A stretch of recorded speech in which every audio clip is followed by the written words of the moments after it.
Hi, I'm Roxane and I'm here to share a little bit about Part C early intervention with you. What I've got with me today, what I'm holding, is a toy. It's one of the first toys that my daughter Elizabeth played with in early intervention. It was a toy that came with her early interventionist. She loved the sound that it made. She loved the face on the apple. She loved to try to swat at it. I keep this apple and this toy on my desk now, even though she's 22 years old, to remind me about how important early intervention really is in the lives of families who are just learning how to live with a child who may have a diagnosis or may have a delay, and they're just learning what that really means in their child's life and in their own life. So I'd like to share a little bit about why I've continued to stay passionate about services to infants and toddlers with delays and disabilities. We're so fortunate in our country, and I share this with new families that I talk to every time I talk to them, to have built into our federal special education law Part C, which started as Part H way back to 1986, which says that we have a responsibility to the youngest of our citizens who are infants and toddlers in our country to make sure that we enhance their development, we minimize the risk of them ever having to live outside of their family home, that we reduce the impact of their disability in order to make them ready to grow and learn, and that we keep the family at the center of all of that. Truly, most of us would really wish that the spirit of the law would continue past the age of 3, and that bringing families into the middle of the services for their child and youth and young adult with disabilities would continue to rise to the level that it does in early intervention. I was an older than average mom. I had a baby later in life who was diagnosed with Down syndrome before she was born. But the impact of that emotionally and socially, and knowing really how to live with that diagnosis of Down syndrome, really, my reaction to it really surprised me. I was a lot more impacted by it than I thought. What was great is that I knew that there was a service system. I knew that there was something out there to catch me. I also knew how important inclusion was. And from the very start, I wanted her services to be delivered as close to home, as close to her normal daily routines as they could possibly be.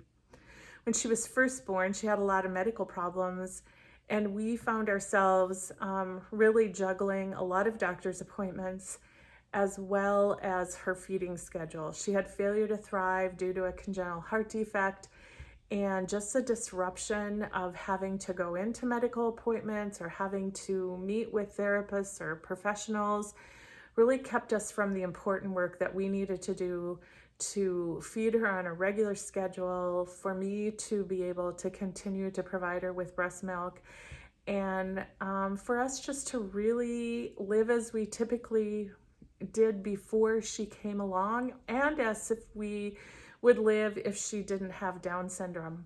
And that was one of the really important parts of early intervention for me, because they came to our schedule, they came to our house, they came to our routines.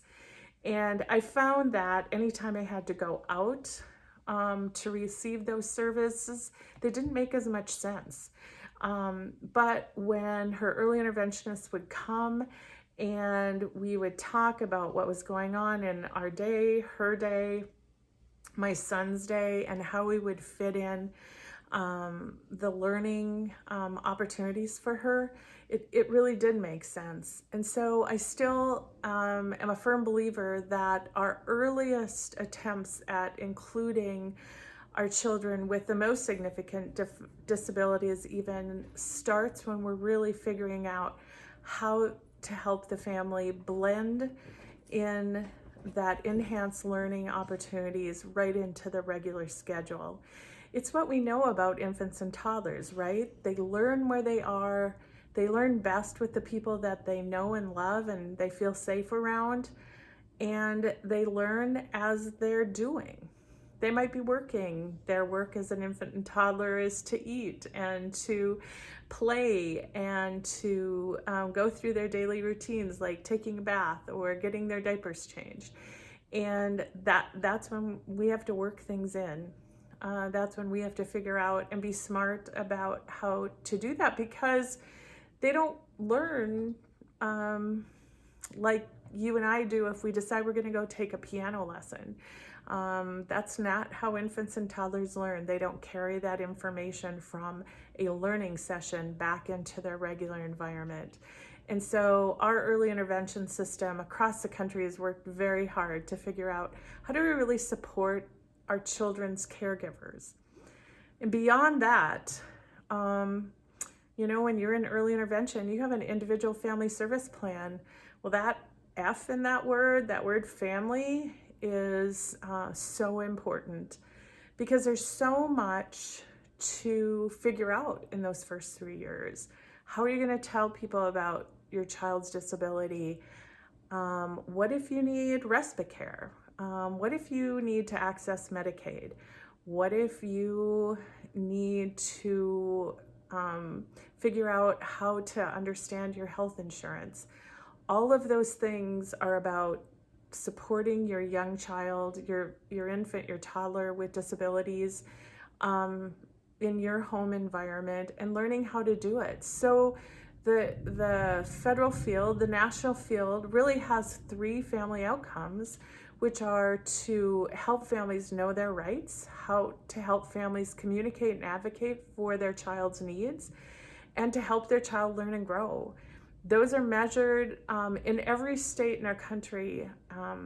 And we have to really think about how smart the creators of the law were to think about including families into those plans. I've helped my little infant daughter grow into a 22-year-old, and there hasn't been a moment during that time where I haven't been a participating member of the team. And I learned those skills. I learned how to do that in early intervention. I learned it from her providers who said, ask questions. Don't hesitate to ask. If it doesn't feel right, say something. And because sometimes that's hard to do as a family member. So we are lucky. We are so lucky that early intervention exists in our state and in our country for all of the infants and toddlers and their families across this country. And I'm going to be a fan of early intervention for a very long time yet. So it doesn't even matter if my adult daughter turns 30. I'm still going to be a fan of early intervention and make sure that new families know about it.